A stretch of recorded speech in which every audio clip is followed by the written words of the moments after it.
Welcome back to another episode of the Data Career Podcast. We are in for a special treat today because we have Alex Sanchez, who's going to be telling his story of how he went from a high school math teacher to landing his first data analyst job with 7-Eleven in less than or around 50 days. Welcome to the Data Career Podcast, the podcast that helps aspiring data professionals land their next data job. Here's your host, Avery Smith. So, Alex, welcome to the podcast. Thank you for having me. I'm super excited to be here. Yeah, super excited to have you here. So, you started, we're recording this on May 27th, 2024, and you started the year January 1st as a math teacher. Now you're working as a data analyst for 7-Eleven, so a lot can happen very quickly. Did you expect this kind of big change happening this year? No, I didn't think it would happen this quickly.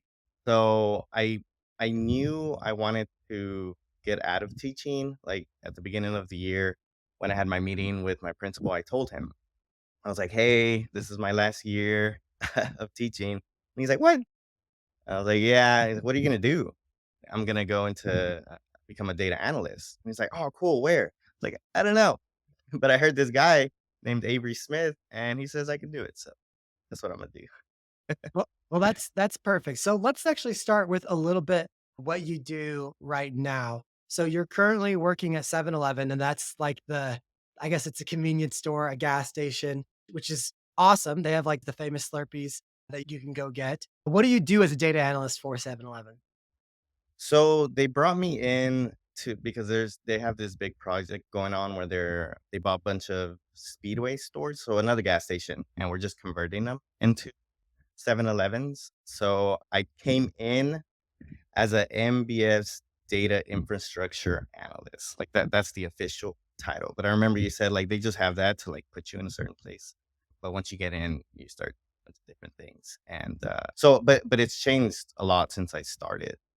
So in the beginning, I was kind of on the broader side. They always told me I was gonna be focused on items specifically, but I was like a part of this big team. So like a typical day back then would be I show up at 8 in the morning. We have our stand up at like 9:20, where the manager just like kind of tells us anything that is new for the day, and then if we have any issues, that's when we bring them up.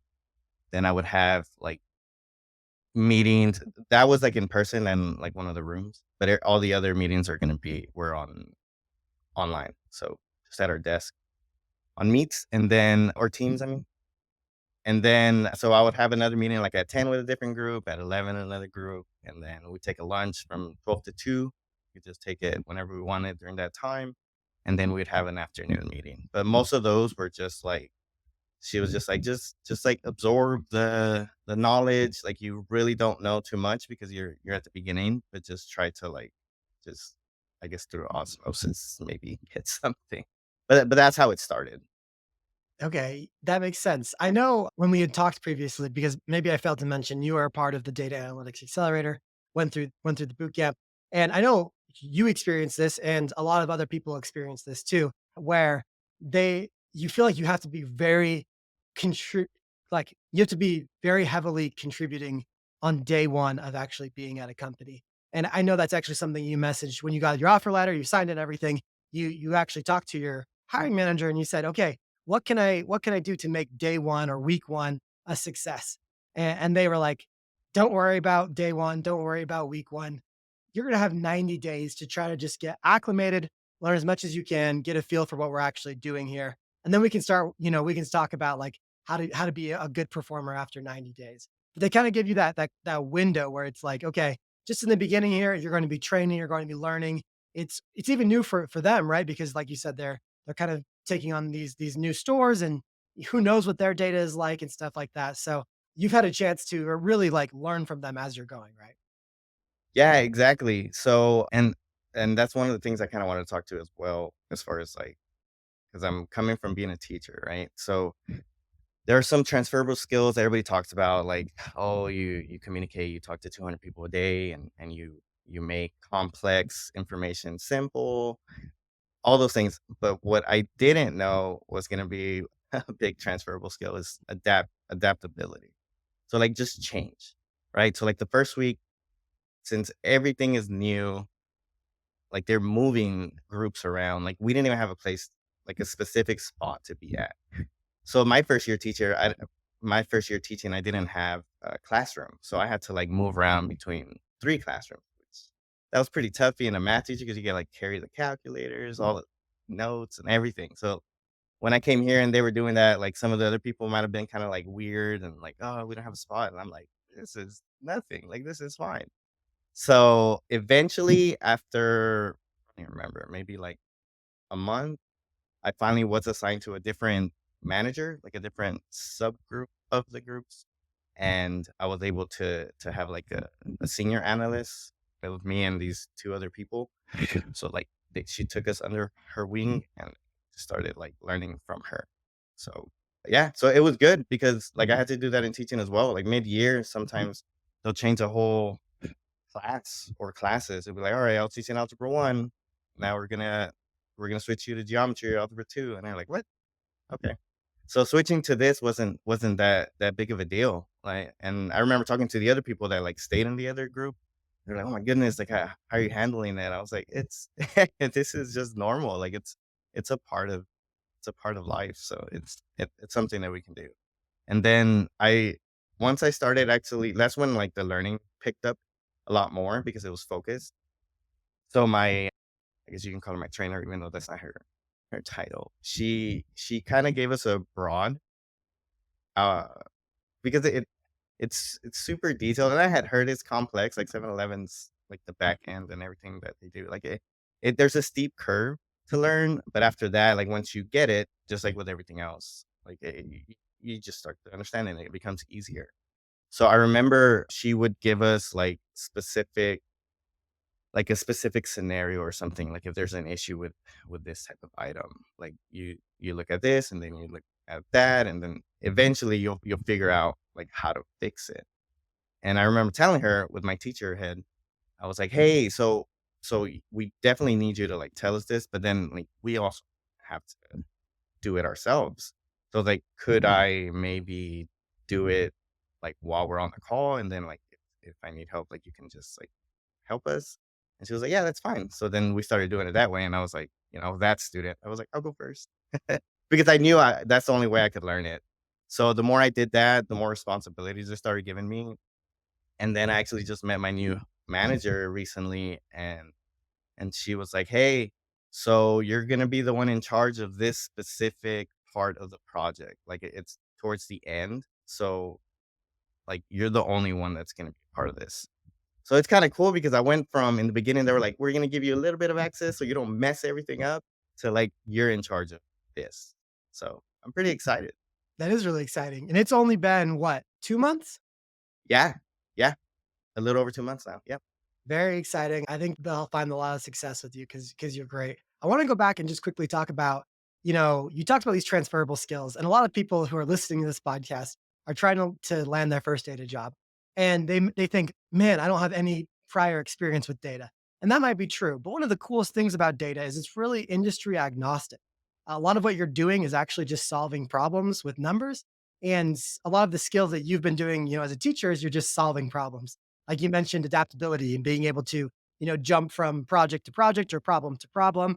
And like being a teacher during the pandemic, I don't know if there's anything that made anyone more adaptable and more flexible than that. So I think it's absolutely awesome that you're finding the ways that your previous work experience, relates to your current job. And I think everyone can do that. And I want to ask you as well, like when you're at this job, you mentioned there's these meetings, you have the stand-up meeting, you're meeting with different stakeholders, learning more about what the data is being used for, how you can make the data better. What are some of the tools that you're using to do that? Are you like working a lot in SQL? Are you in Excel? It's so interesting because, all different data jobs use different skills or different tools, but what tools are you using specifically? So I mainly use Excel and Access. There's another software we use, and I'm using it more now that I've, you know, gained more responsibilities. And then we're just about to start using, I don't even remember what it's called, but it's an agile. I mean, that's how much like we're in the beginning of it. And even the senior analyst that I'm working with and the manager above there is like we're gonna learn this together and you're gonna be a part of the like creating these new processes, like this new system. So that got me excited because one, I want the responsibility, but two, like this is gonna be used forever now. Like whatever we figure out, like people along the line are gonna be using this. That's kinda cool. Very And cool. yeah, so I definitely used Excel when I was a teacher, right? Like we use data, grades, the TEKs, like we call them here in Texas. Like there's a bunch of data that we use on top of teaching. So when I'm over here and they tell me to do something, right? Like get this report, change the formatting, send it out to other groups. It's like I used to do that on top of teaching. Like nobody ever thinks about, hey, this teacher is working with all these spreadsheets. They just think like, oh, they're in front of the students, they grade, that's it. It's like so now I get to focus my entire time on just so that's That's yeah, that's pretty cool. Yeah, that's great. I think that's awesome, and I'm so excited that they're trusting you more, and I'm sure you're going to give them a lot of dividends. I want to ask a little bit more about like what type of problems are you solving? So I mentioned, or I heard the word report there. So you're probably making reports or editing reports or cleaning reports and moving them from one party to another. Can you talk to a little bit more about like what some of your daily tasks would look like? Are you cleaning data? Are you making graphs? So the main things we're doing, we'll get data from like one of the vendors, right? And they'll be like, these items aren't like they're not scanning or there's some issue, like we can't order them, basically. So we'll get a bunch of that data, and then what I'm learning now, which is the the senior analyst that she was the one that would do it and have it all set up for us and then give it to us and then train us, be like, all right, you're looking at these reports, you go to this database and access, and then we'll have some access to some of the other vendors, others not. That's what I mean. Like it all depends on different things. So then we would in the beginning, we would just look and analyze the data and try to figure out how to solve it. Now I'm getting to the point where she's like, "All right," and she actually just did this Friday. She's like, "All right, well, I'm not in the office, and we just got the report. This report, like I kind of showed you how to do it the other time, and we'll record all the trainings so that I can look back and look at them again in case I forgot or missed something." He's like, "Could you do it?" And I was like, "Yeah, I mean, I'll give it a try for sure." So then I spent the day doing it. And so what I basically did is, yes, I cleaned it and then I have to format a certain way because not only do I use it to fix things, I'm going to have to send that to multiple groups within 7-Eleven. So Great. they So have so it a it certain way. It's a lot of, like, making sure that the vendor's data matches, quality assurance, making sure formatting looks right and that the reports are clean, that the data reflects what actually is happening in real life, and you're using Excel and Access to do that. If you're not familiar with Access, it's basically like an old version of SQL that was Microsoft did, but it's very similar to SQL, where it's a database and there's a language very similar to SQL that allows you to do very similar things that you would in SQL. So those are the tools that you're using. You got some meetings and you're communicating. That's absolutely fantastic. Anything else we should know about you know what your current job is, what you're doing, and maybe what surprised you didn't necessarily expect? So what surprised me the most was, and I put this in a post on LinkedIn. It was the pace. So from teaching, like I would show up at 7:30. It didn't matter what time I showed up. Like I started. I was either getting ready for the day, tutoring kids, or grading, or it's something. And then once that bell rung, like nonstop until I left, which, I don't know what time that would be. It depends on the day. And I used to coach as well for 8 years as a baseball coach. And so those nights were very long. So now, especially in the very beginning when I showed up, it was just kind of like I would get at 8 in the morning in the beginning, and I wouldn't leave till 4:30.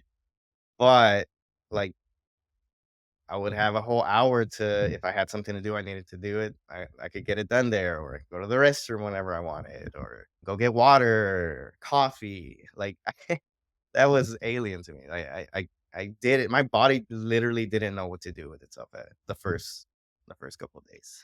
So A lot of teachers that have gone through our program or who've landed jobs say something pretty similar, where they're like, "Oh my gosh, I can go to the bathroom." I know you mentioned I can go from lunch from 12 to 2. I know a lot of teachers, a lot of nurses don't even take lunch.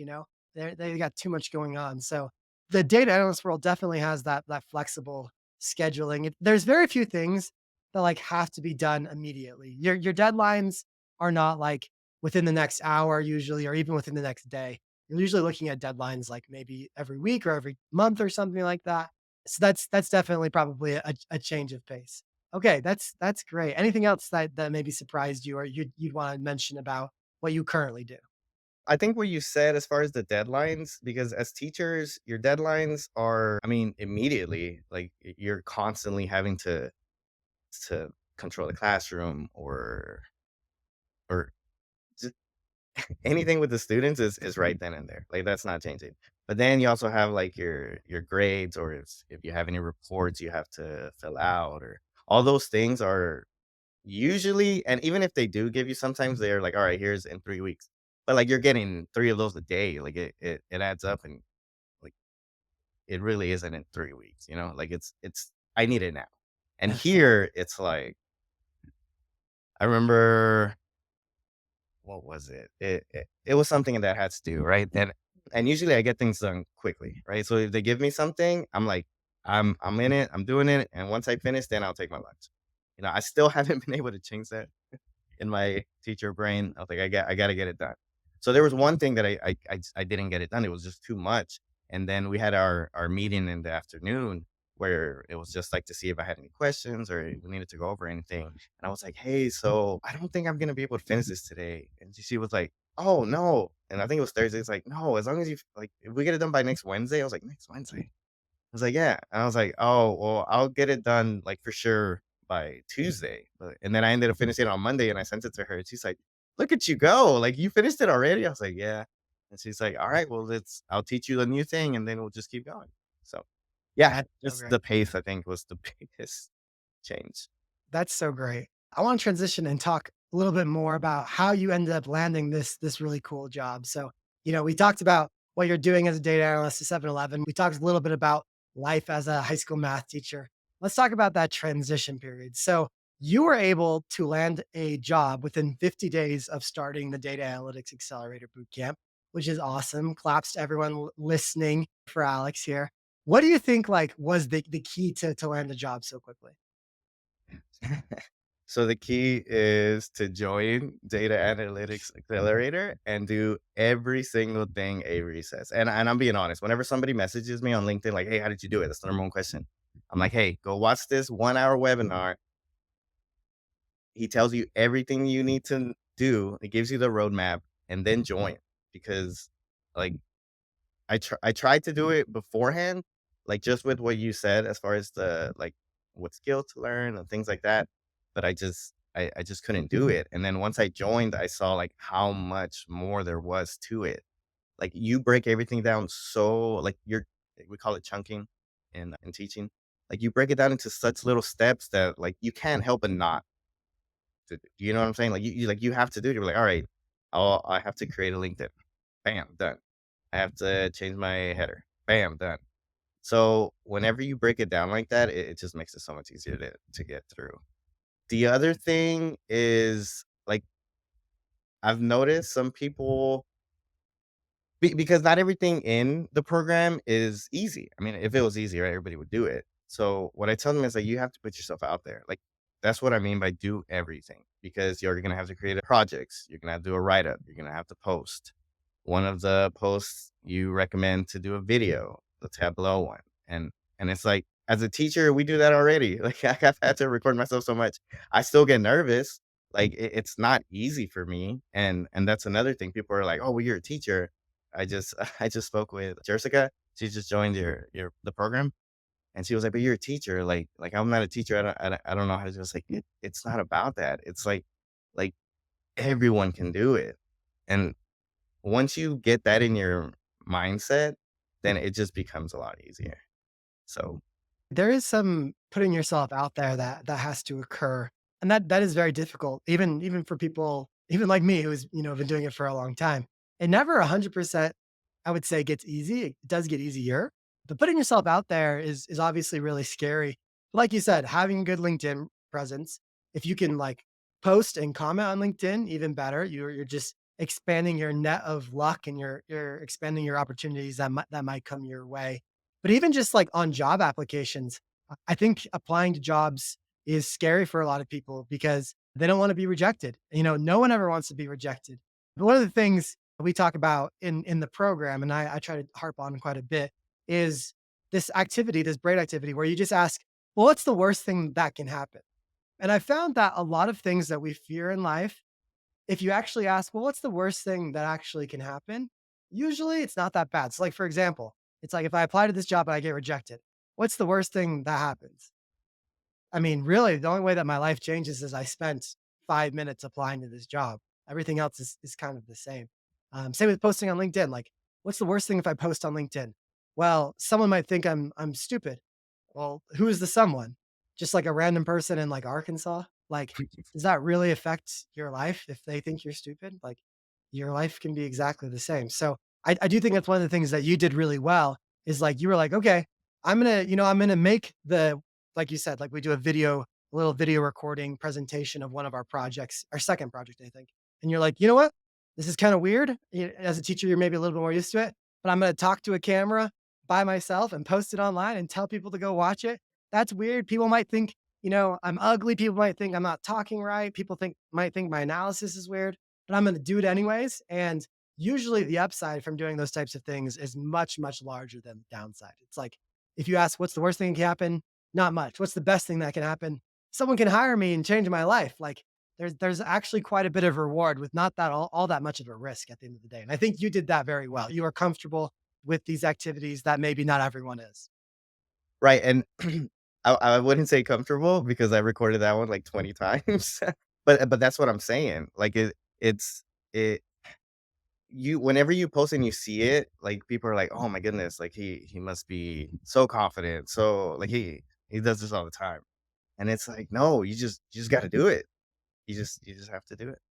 I So, another thing was the whole social media presence thing, 'cause I don't have any social media, like, at all. Before LinkedIn, like, they made me make a Facebook when I was in college for a grade in one of the courses, but, like, I never used it. And so I don't use any social media.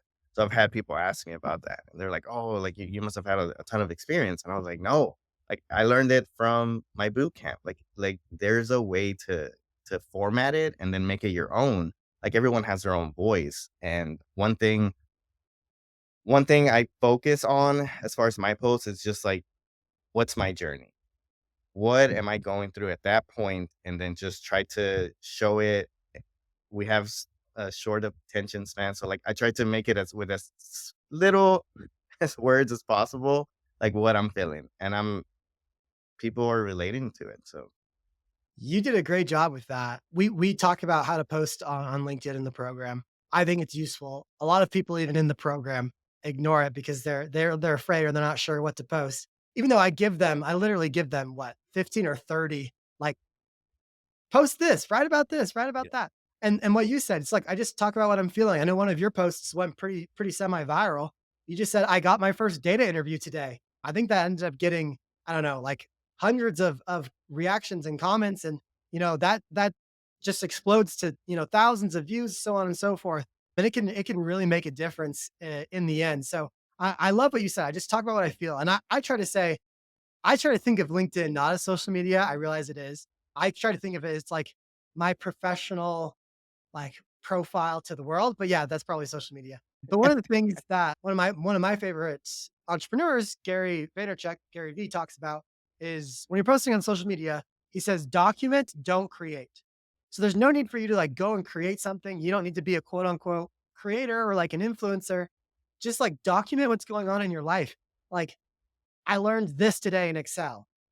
That's a post. I made my first Tableau dashboard. That's a great post. Like you don't have to be anything groundbreaking. You just have to kind of be saying your story and people relate. And that's what kind of gets people excited about your post. So I do think you did a great job with that. thank you. What was the other thing that was really key for you? The the hidden job market, like that's the reason I got 7-Eleven. I for those of you that don't know, on LinkedIn, instead of looking for the job postings, you just look for the postings. Like you'll search Analyst, and then whatever city you're in. And then filter it through posts and then recents. And then that way you can see a real human that posted it for the most part, or those are the ones you're looking for, so you can contact them. And then you can also like look at jobs that most people don't see because everybody sees the job postings. So then I saw this one first was I think I got an email from somewhere. I don't remember where.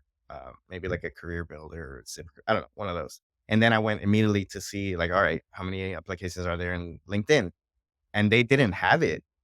Like I had to search for it, and then I finally found it, and there's only like 3 applicants, and I was like, oh, sweet.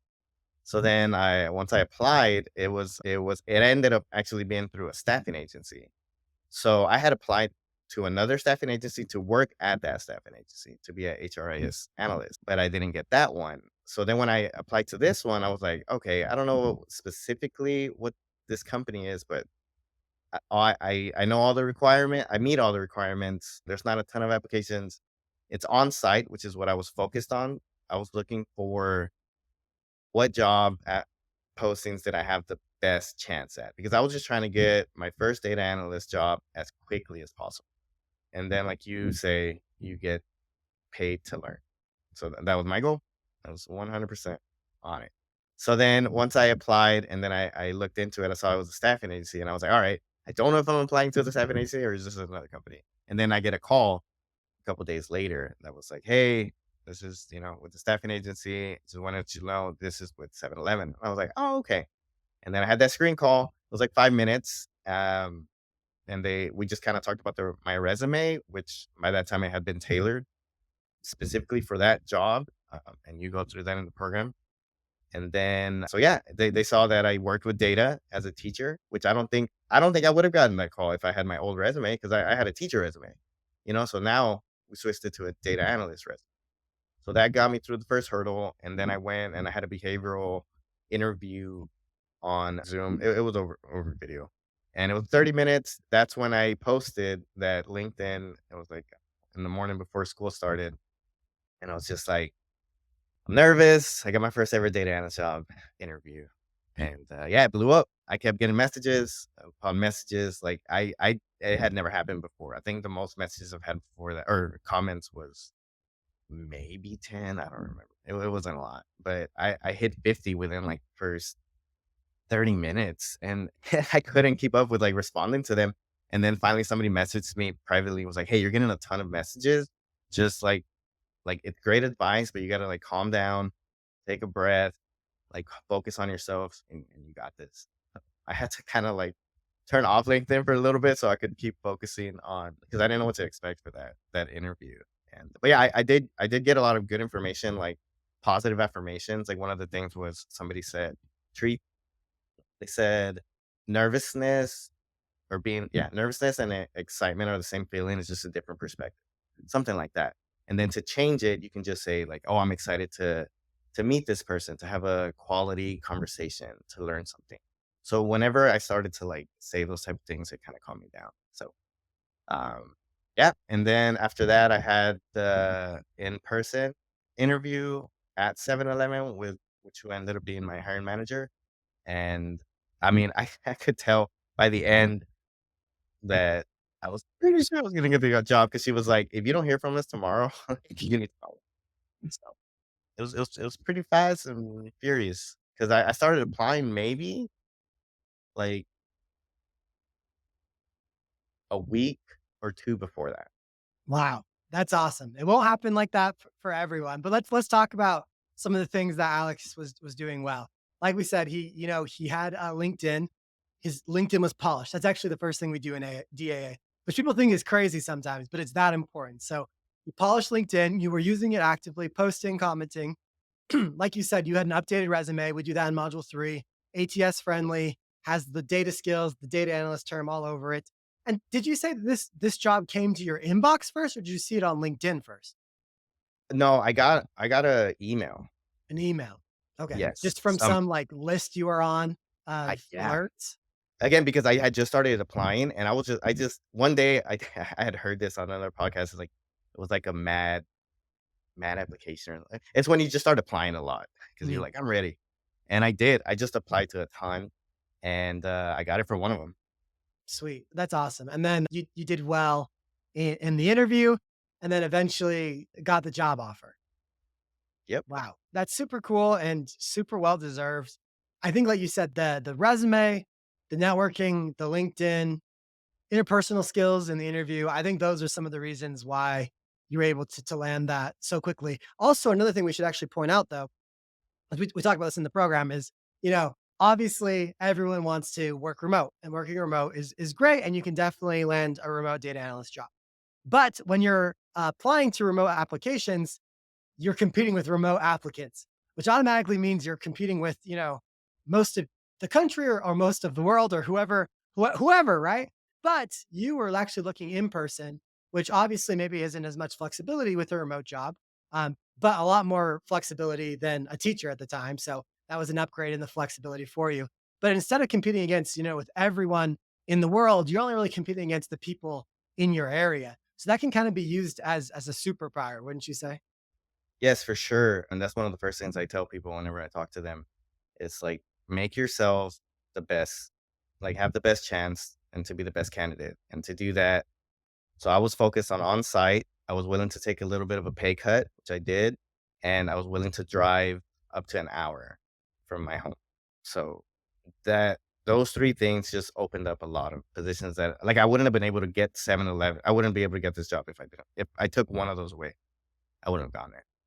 So there's definitely some compromises, but the good news is one, you never know what's going to happen, especially when you use a staffing agency. Things can change pretty quickly. So I even know before we started recording, you had mentioned that you're allowed to work from home a little bit more than you were previously. So you're trending in the right direction as they come to trust you more and as you come to prove yourself, you kind of get some of those benefit of the doubt type things. So that's great. And then also, I mean, 7-Eleven's awesome, but it's not like you have to be there the rest of your career. Maybe you will, and maybe it's fantastic, and you will, but maybe not. And so like this is just like your entry into the data world. Who knows what the future has? What you do know is you have a data analyst job here and now. You got your first job, and that's like the hardest thing. Everything from there is easier. Right. So another thing that I'm I preach on is networking. So yeah, I was networking with LinkedIn. That was something new, and it's gotten me a lot of visibility. But there's a funny story that 2 years ago, I was on a fishing trip with one of my childhood friends, Efren, and because his wife Maria had bought it for him, and she invited us, me and my dad. So we were just there, and she asked me, "Hey, Alex, you're gonna be a teacher forever?" And it was my first year that I was teaching my college pre-calculus course, which is what I always wanted to do. Like, I started off teaching Algebra 1 and, the lower levels, which isn't as fun. And then, but I was like, I want to teach the seniors, or at least the students that I can help them get college credit. Like, that's my goal. So I had just gotten that and I was excited. Like, I loved it. I was working till 8 p.m., like tutoring 2, 3 kids. Like, it didn't matter. Like, I was just excited.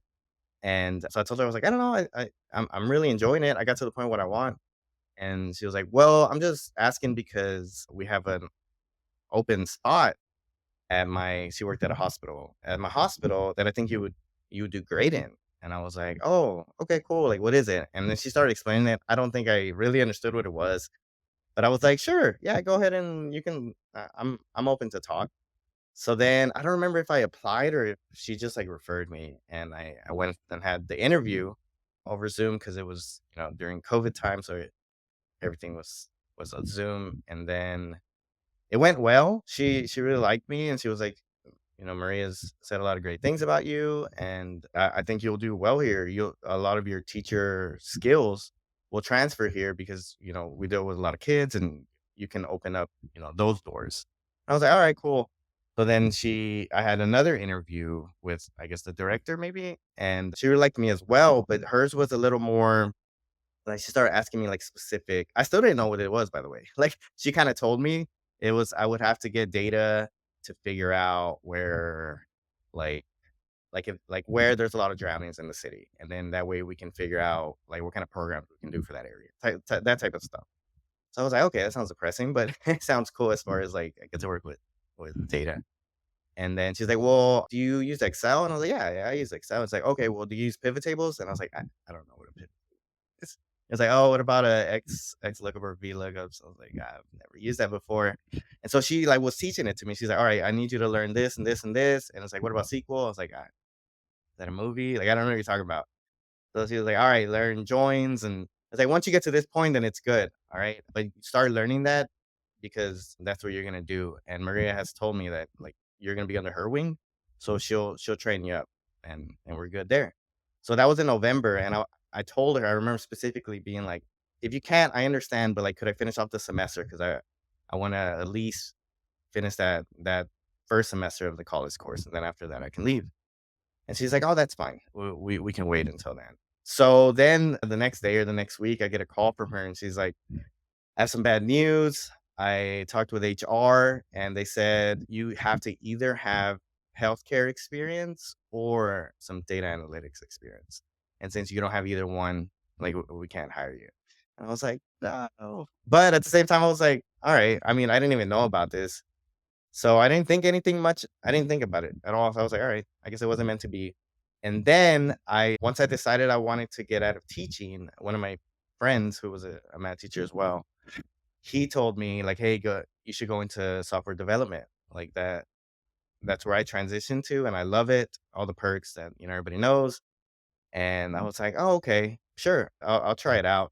So he didn't really give me like a plan. He was just like, pick a language, learn it, call me in 6 months. So that didn't really plan out well because I didn't know what to do, right? It was just too broad. So after a while, I finally picked Python. So I started learning that, picked up a book, loved it, and I learned like a bunch of the skills and built some mini projects, things like that, but nothing crazy. So then I was like, by this time it was in this was last summer. So it was getting close to the school year, and I was like, I still don't see how I'm gonna get in. Like it didn't seem feasible. So then I was listening to another podcast over software development. And then I think I just searched teacher transitioning, something like that. And then that's when your podcast came up.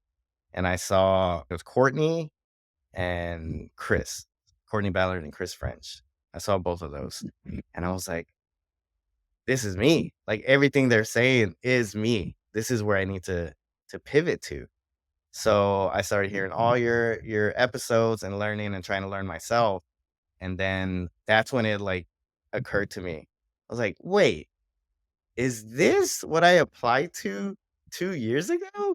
Wow. And then I talked to Maria, and she's like, "Yeah, it's like a data analyst. This is what I was trying to get you in." I was like, "Why didn't you tell me?" That's So, it was crazy. crazy. Yeah. So, networking works. That's when I knew. I was like, "For sure, I have to network." I almost got my first job, and I didn't even know what data analysis was.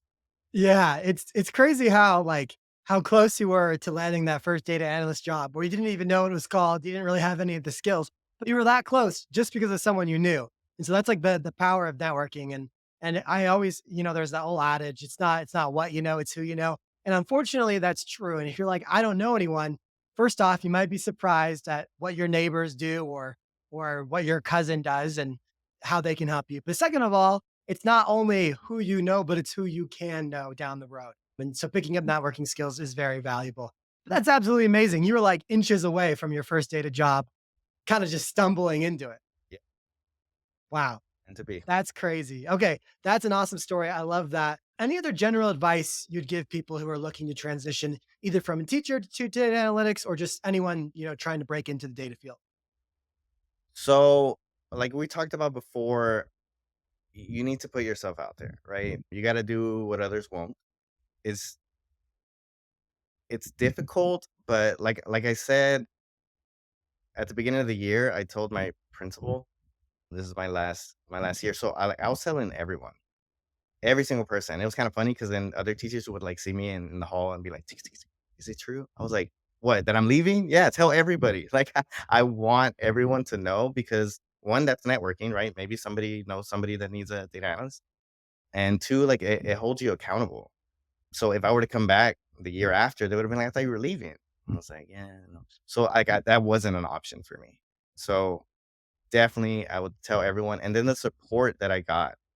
Like, I don't know what I was expecting. I don't know, maybe some people were gonna be like, "Are you sure?" But no, everyone was super, super supportive, like my friends, my family, my colleagues, my wife, like, without my wife's sacrifice, because she's also a teacher, so we have everything, like, we had it lined up where it's like summer vacation, like, that just started, and normally, I would be, at home the whole summer, but now I get to work. I mean, I get to work from home some days, so that's good, but all the, like, sacrifices that she's made, it definitely couldn't have done it without her, so thank you very much. Yeah, so once you join, my big advice would be to join the DAA. One of the reasons I joined your specific one, because there's a ton of boot camps, right? And I was skeptical about other boot camps because I heard they're super expensive. They don't even get you a job. They guarantee it, but they don't. Like it's just I've heard negatives of other boot camps. So when I stumbled upon yours, I was like, okay, let me find out more. Let me see if I can try to do it. And then we had a networking event. When did you say that was? Was that in November or January? January, and that was January. before you joined the program too. Right. Yeah. So I remember I tried it myself. I wasn't able to do it, and then you had that networking event, and I met people in the program or people trying to get in maybe, and everybody was just, like, super nice, and then I spoke to you, which was wild. Like, we were in one of the groups, and then you came in and you talked to somebody, gave them advice, and then you specifically called me out and was like, "Hey, Alejandro, like, what brings you here?" And I just said, like, "Oh, I'm a teacher transitioning, and I wanted to know more about your boot camp." And not only did you, like, talk to me a little bit, but, like, you found a couple jobs for me to Oh, apply that's here right. in DFW. So I was like, "This is wild." Like, he just did this like that. And one, I spoke to you, so that means you're a human, like, you're an actual person because, like, we view y'all as, like, celebrities. Because another one that I did after I joined you was Chris French's networking event. So over there, I got to meet, Kelly Adams, and, so they were just talking to each other, and I was like, "This is crazy because 'cause I've only seen them on, like, YouTube or just different things, and I asked them a question because again, he was like, "You gotta, put your camera on, you gotta talk, that's how this networking works." So then I did, even though I didn't want to, I was super nervous, but I did it, and then I talked to him, and he gave me some advice, and that just gave me, like, I can do it. Like, they were able to do it. They're just regular people just like me. I can do it as well. So then when I remember when I landed the job, he posted, he was like, "Hey, congratulations, Alex. Like you just were at my networking event and now you're you got a job." So like it works. Like you just have to keep putting yourself out there. So whenever I talk to people, which like for anybody listening, you can always send me a message. Right now I have an hour commute, so I usually talk to about one or two people a week when people are just like who need some advice. And the main thing I'm noticing is people feel lost. They feel alone and they don't have a roadmap. So when I talked to them, I was like, that's exactly where I was. And then I joined. I got this community and I I just can't I can't express how vital it is. Because I remember when I messaged before I joined, I messaged Melissa Kings and this other person, and they said Avery's motivation, like he's the one that keeps us going. Like he's the heart. And yeah, and the community. Whenever you have something, like just message it in Heartbeat or on LinkedIn or email. Like there's so many resources. You're not alone. You can do this. You just need to be a part of the community. First off, thank you. I appreciate it. And yeah, I definitely think anything you're doing in life, it's always easier if you have two things, a direct path and people to do it with. And I honestly think a lot of people try to transition to data, and you totally can without those two things. But those two things just make it easier. Just a community and a path that you know exactly if I follow this, success is going to ensue. So whether it's through the data analytics accelerator boot camp or whether it's through something else, like I don't really care. It's just like get those two things, and you can land an awesome job like Alex. Alex, anything else that you want to mention before we head off? No, I just want to thank you. I really appreciate everything that you do. Like I don't think you understand like what a big impact like what happens like when we are talking like over here on the side. Uh, we're super appreciative, and anyone out there that's thinking about joining, take the leap. Hit me up if you need anything. I'll be here. I appreciate it, Alex. It means a lot. Thanks for coming on the podcast. We'll have Alex's info, LinkedIn, in the show notes down below. You guys can connect with him. Great person to follow his journey and also learn from his experience and wisdom. Alex, thank you for coming on the pod. Thank you very much.